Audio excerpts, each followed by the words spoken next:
সালমান শাহ মরে নাই, তাকে মারা হয়েছে। না, খুন করার জন্য ছুরি বা বন্দুক ব্যবহার হয়নি। এই খুনটা হয়েছে মনস্তাত্ত্বিক এক প্রতিচ্ছবির ভিতর দিয়ে। আর এই খুনের ছায়া পড়েছে এক কিংবদন্তির উপর।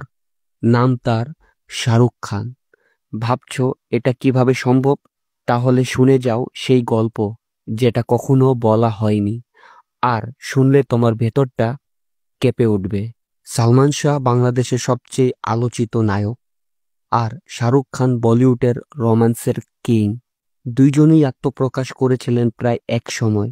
একটা জিনিস পরিষ্কার, সালমান শাহ নিজের ঘরের দেয়ালে যাকে রেখেছিলেন তিনি শাহরুখ খান। তিনি ছিলেন শুধু একজন ফ্যান না, তিনি নিজেকে খুঁজে পেয়েছিলেন শাহরুখ খানের ভেতরে।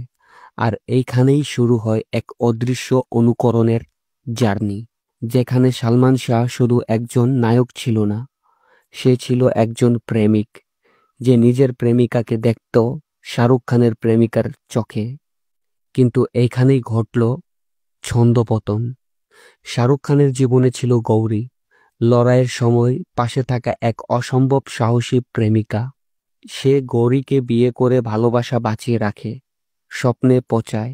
কিন্তু সালমান শাহ, তার জীবনে গৌরী তাকে ছেড়ে দিল, তাকে অসম্মান করলো, তার পাশে দাঁড়ালো না যখন সে সবচেয়ে বেশি ভেঙে পড়েছিল। এবং ধীরে ধীরে সে নিজের ভিতরে মৃত্যু খুঁজে পেল। প্রেমের ব্যর্থতা, প্রিয় মানুষের অবহেলা, আর জীবনের এক কঠিন সত্য একটা প্রশ্নে জাগায়: যদি তুমি নিজের আদর্শকে দেখে বাঁচতে চাও, আর সেই আদর্শ তোমাকে মনে করিয়ে দেয় তুমি ব্যর্থ, তাহলে তুমি কি বাঁচতে পারো? সালমান শাহ মনে করত সে শাহরুখ খানের মতো হয়ে উঠবে, কিন্তু বাস্তবতা ছিল উল্টা। শাহরুখ হয়তো সফল হয়েছিল কারণ তার পাশে ছিল একজন গৌরী, আর সালমান শাহর পাশে ছিল না কেউ।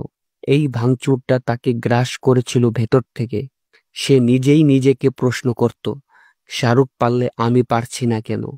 এবং প্রতিবার উত্তর আসতো, কারণ তোর পাশে কেউ নাই। এটাই ছিল সালমান শাহের মনস্তাত্ত্বিক মৃত্যুর কারণ। তাই আমি বলছি, শাহরুখ খান খুনি নয়, নাই কোনো অস্ত্র হাতে, কিন্তু তার জীবনটাই হয়েছিল এমন এক আয়না যেটায় নিজেকে দেখে ধ্বংস হয়ে গিয়েছিল আমাদের সালমান শাহ। তাহলে আসল খুনি কে? যে আয়না বানালো, না যে আয়নাতে তাকালো, না যে পাশে দাঁড়ায়নি? কারণ সত্যি কখনোই মরে না, তবে সে লুকিয়ে থাকে ঠিক আমাদের পাশেই।